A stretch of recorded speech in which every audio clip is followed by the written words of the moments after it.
கர்த்தருடைய வேதத்தில் பிரியமாயிருந்து இரவும் பகலும் அவருடைய வேதத்தில் தியானமாயிருக்கிற மனுஷன் பாக்கியவான்.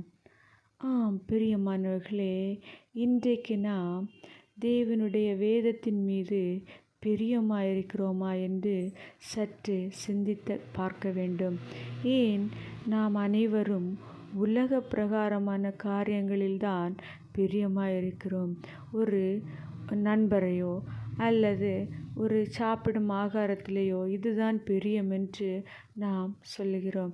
என்றைக்காவது வேதத்தை என் பிரியம் என்று நாம் சொல்லி இருக்கிறோமா? சற்று ஆராய்ந்து பாருங்கள். அடுத்து என்ன சொல்லியிருக்கிறது? இரவும் பகலும் அவருடைய வேதத்தில் தியானமாக இருக்க வேண்டுமா? நாம் அப்படி இருப்பது இல்லையே.